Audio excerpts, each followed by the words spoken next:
Episode 6 में हम सीखेंगे पुलबैक थ्योरी, जैसे कि पुलबैक क्या होता है, पुलबैक हमें क्यों पढ़ना चाहिए, types on off pullback, exact कैसे पहचानें कि पुलबैक कितना डीप जा सकता है, और पुलबैक पे ट्रैप कैसे होते हैं, वैलिड पुलबैक क्या होता है, इनवैलिड पुलबैक क्या होता है, और भी ऐसे कई इंपॉर्टेंट टॉपिक्स हैं जो हम आज की वीडियो में जानने वाले हैं, जो आपको पुलबैक को मास्टर लेवल तक समझने में हेल्प करेंगे।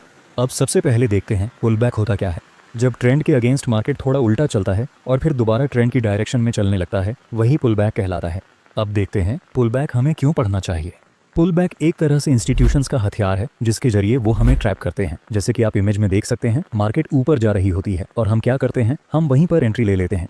अब जहां सबसे ज्यादा रिटेलर्स का पैसा होता है वहीं पर मार्केट एक पुलबैक देती है, स्टॉप लॉस हंट होता है और फिर मार्केट वहीं से ऊपर निकल जाती है। बस यही रीजन है कि हमें पुलबैक को समझना और पढ़ना चाहिए, ताकि हमें पता चले कहाँ एंट्री लेनी है और कहाँ नहीं। अब बात करते हैं वैलिड पुलबैक के बारे में। वैलिड पुलबैक क्या होता है, आइए अब इसे समझते हैं। जब भी मार्केट अप ट्रेंड में या डाउन ट्रेंड में हो तो बस प्रीवियस कैंडल का हाई और लो मार्क कर लेना है। जब मार्केट उस प्रीवियस कैंडल के लो को तोड़ती है तभी उसे वैलिड पुलबैक माना जाता है। जब मार्केट प्रीवियस कैंडल के लो को ब्रेक नहीं करती तो ऐसे पुलबैक को इनवैलिड पुलबैक माना जाता है। अब बात करते हैं पुलबैक कितने टाइप के होते हैं। नंबर 1 पर है एग्रेसिव पुलबैक, नंबर 2 पर है हिडन पुलबैक, नंबर 3 पर है ट्रैप इंड्यूसमेंट पुलबैक, नंबर 4 पर है इंड्यूसमेंट पुलबैक, नंबर 5 पर है slow and gradual pullback, number 6 पर है स्वीप पुलबैक। अब बात करते हैं एग्रेसिव पुलबैक की। सबसे पहले मैं आपको ये बता दूं, एग्रेसिव पुलबैक आपको मार्केट में बहुत ही कम देखने को मिलेगा और इसे पकड़ पाना वाकई में बहुत मुश्किल होता है। अगर आप इस तरह के पुलबैक को पकड़ना चाहते हैं तो आपको लाइव मार्केट में लगातार प्रैक्टिस करनी पड़ेगी, वरना आप इसे कभी भी पहचान नहीं पाओगे। लेकिन एक बार अगर आपने इस एग्रेसिव पुलबैक को पकड़ लिया तो समझ लो कि मार्केट से पक्का प्रॉफिट निकाल कर ही निकलोगे। अब मान लो कि मार्केट किसी एक दिशा में जा रही होती है और अचानक मार्केट तेज स्पीड में नीचे की तरफ आती है। जो लास्ट कैंडल होती है, अगर मार्केट उसका लो तेजी से तोड़ देती है तो ये एक वैलिड एग्रेसिव पुलबैक बन जाता है। इस पुलबैक की खासियत ये होती है कि इंस्टीट्यूशंस बहुत तेजी से मोमेंटम क्रिएट करते हैं ताकि रिटेल ट्रेडर्स डर जाएं और गलती से एग्जिट कर दें, और जिन्होंने पहले एंट्री ली होती है उनका स्टॉप लॉस हंट हो जाए। और ध्यान रखो, जब भी मार्केट में एग्रेसिव पुलबैक बनता है तो उसके आसपास जरूर कोई ना कोई strong support area, order block या FVG मौजूद होता है। वही वो एग्जैक्ट जोन होता है जहां से मार्केट रिवर्सल करता है और वहीं हमें अपनी एंट्री प्लान करनी चाहिए। अब बात करते हैं हिडन पुलबैक की। जैसा कि आप स्क्रीन पर देख सकते हैं, मार्केट सबसे पहले ऊपर की ओर जा रहा था, फिर वहां से एक हल्की गिरावट आई, यानी मार्केट ने एक पुलबैक बनाया। इसके बाद मार्केट थोड़ा ऊपर जाता है और फिर मार्केट नीचे गिरता है, वहीं पर प्रीवियस लो बना होता है। अब यहीं पर एक ग्रीन बुलिश कैंडल बनती है, जिसे देखकर ज़्यादातर लोग सोचते हैं कि अब मार्केट वापस ऊपर जाने वाला है। लोग यही सोचकर बाइंग की एंट्री ले लेते हैं, लेकिन अगली ही मोमेंट मार्केट एकदम तेज़ी से नीचे गिरता है और प्रीवियस लो को तोड़ देता है। अब जैसे ही प्रीवियस लो टूटा, चार्ट पर बनता है चोच, यानी चेंज ऑफ कैरेक्टर। अब यहाँ पर लोग फिर से ट्रैप होते हैं। उन्हें लगता है कि अब मार्केट पूरी तरह रिवर्स हो चुका है और नीचे ही जाएगा, और वो यही सोचकर सेलिंग की एंट्री ले लेते हैं। लेकिन स्मार्ट मनी यहीं पर चाल चलता है और मार्केट एकदम उसी जगह से रिवर्सल मार देता है जहां सबको नीचे जाने की उम्मीद होती है। मेरी एक बात हमेशा याद रखना, पुलबैक हमेशा लोगों का स्टॉप लॉस हंट करने के लिए बनाया जाता है। इंस्टीट्यूशंस का मकसद सिर्फ इतना होता है, ज़्यादा से ज़्यादा लिक्विडिटी कलेक्ट करना, और वो तभी मिलती है जब लोग या तो पैनिक में एग्जिट करें या ट्रैप होकर उल्टी डायरेक्शन में एंट्री लें। इसलिए हमें कभी भी बीच में एंट्री नहीं करनी चाहिए।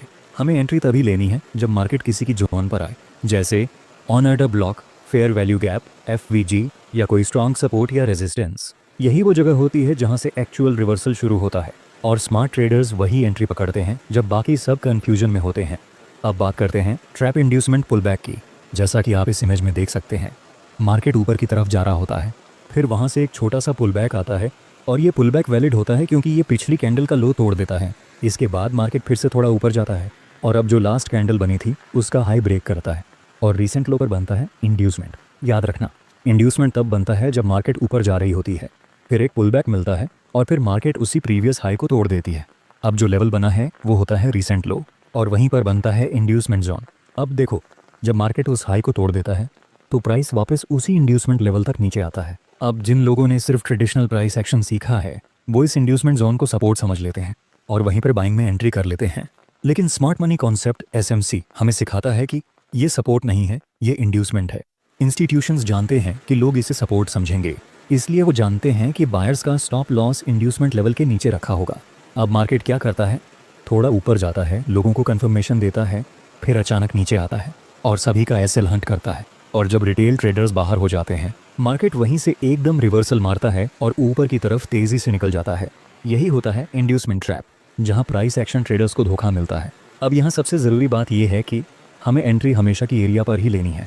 जैसे अभी आप चार्ट पर देख सकते हैं, यहीं पर एक फेयर वैल्यू गैप FVG बना हुआ है। तो अब हमें बिना जल्दी किए सिर्फ तब एंट्री लेनी है जब मार्केट इस FVG लेवल तक वापस आए। और जिनको अभी तक ये नहीं पता कि FVG होता क्या है या वो चार्ट पर FVG को कैसे पहचानें, तो वो मेरा ये वाला डेडिकेटेड वीडियो ज़रूर देखें। अब बात करते हैं इंड्यूसमेंट पुलबैक की। इंड्यूसमेंट पुलबैक एक ऐसा पुलबैक होता है जो सीधे सीधे लोगों की साइकोलॉजी के साथ खेलता है। अब इसे ध्यान से समझो। मान लो कि मार्केट ऊपर की तरफ बढ़ रही है, यानी बुलिश ट्रेंड चल रहा है। अब अचानक एक छोटा सा पुलबैक आता है जिसमें प्राइस थोड़ी देर के लिए नीचे आता है और फिर ऊपर जाता है। अब जब प्राइस फिर से प्रीवियस हाई को तोड़ता है तो रिसेंट लो पर बनता है इंड्यूसमेंट लेवल, और यहीं से शुरू होता है इंस्टीट्यूशंस का असली ट्रैप। रिटेल ट्रेडर्स को ये लगता है कि प्राइस ने रेजिस्टेंस तोड़ दिया है, अब मार्केट ब्रेकआउट करेगा और ऊपर जाएगा। लेकिन इंस्टीट्यूशंस ने पहले से ही सबका SL देखने के लिए इंड्यूसमेंट तैयार कर रखा होता है। अब जैसे ही लोग एंट्री करते हैं, मार्केट थोड़ा ऊपर जाकर वापस उसी इंड्यूसमेंट लेवल की तरफ आता है और वहाँ से उनका स्टॉप लॉस हंट कर लिया जाता है। जब मार्केट नीचे आता है तब वो इंड्यूसमेंट लेवल को तोड़ देता है, लोगों के स्टॉप लॉस को हिट करता है और वहीं से रिवर्सल मार देता है। हमें करना क्या है? हमें पेशेंटली वेट करना है। जब मार्केट इंड्यूसमेंट के बाद वापसी में किसी की जोन जैसे ऑन ऑर्डर ब्लॉक, FVG या ब्रेकर ब्लॉक पर आए तो वहीं पर एंट्री करनी है। अब बात करते हैं slow and gradual pull back की। मार्केट बहुत देर तक एक ही जगह पर रुक जाती है ताकि ज़्यादा से ज़्यादा लोग बेचने लगें। लोगों को लगता है कि अब मार्केट में कोई स्ट्रेंथ नहीं बची और धीरे धीरे मार्केट नीचे की ओर जा रही है।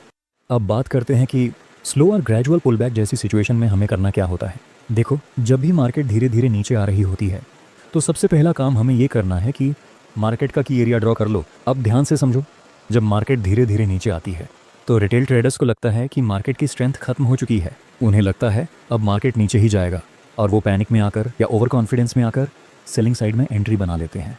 लेकिन यही इंस्टीट्यूशंस अपना ट्रैप तैयार करते हैं, क्योंकि वो जानते हैं कि अब मैक्सिमम लोग सेलिंग में फंसे हैं और उनका स्टॉप लॉस ऊपर की तरफ रखा हुआ है। तो इंस्टीट्यूशंस एकदम चुपचाप वही करते हैं जो उन्हें करना होता है, वो मार्केट को वहीं से रिवर्स कर देते हैं। अब असली सवाल ये है, हमें एंट्री कैसे लेनी है। स्टेप 1, सबसे पहले जो हमने की एरिया मार्क किया था, हमें वेट करना है कि प्राइस वहीं तक वापस आए।